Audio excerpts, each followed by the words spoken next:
บายดีท่านผู้ชมวันนี้ก็อยู่กับข้าพเจ้าเช่นเคยเนาะนี่ก็จะไปเฮ็ดทอดปลาในแผ่นหินนี่ปลาฮัลเลมาแล้วเนาะปลา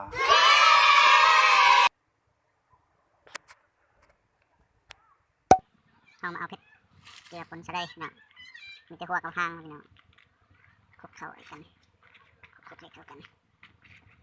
ตัวนี้จะเป็นปลาย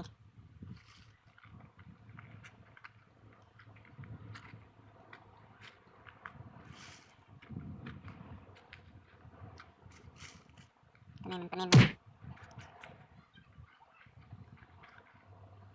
ว่า3 ตัว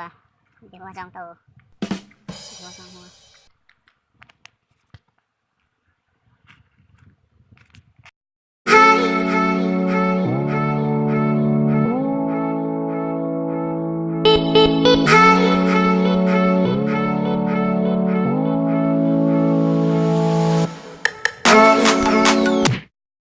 โอเคเดี๋ยวนี้ก็มาทำมาเบิ่งกินของเขากันเนาะ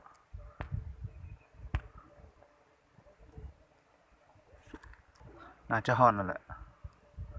เอาปลาลงเนาะโหเสร็จยังเลย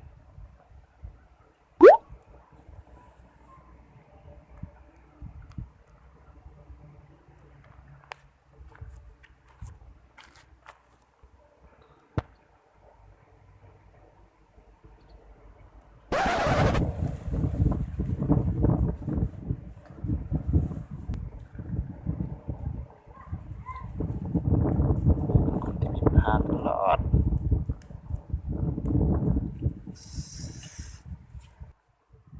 ตอนนี้ไฟหมดมาแล้วดับมาแล้วมันจะบ่มีฟืนก็คงต้องกินนั่นล่ะเอาวะมา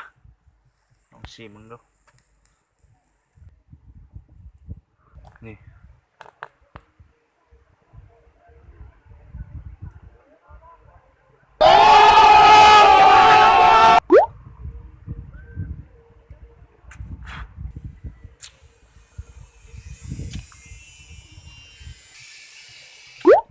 มาเทื่อหนึ่ง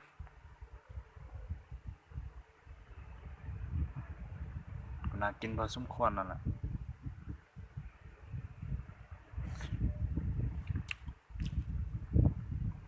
อันนี้ใช่ได้อันนี้ใช่ได้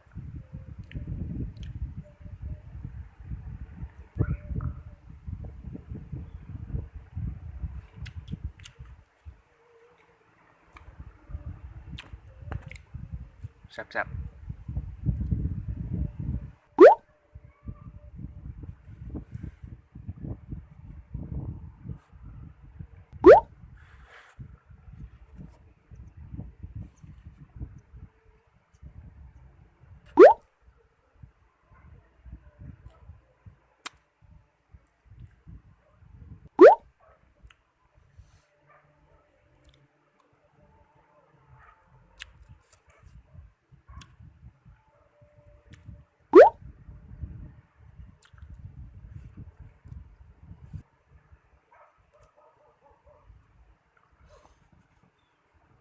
เป็นจะได้ก็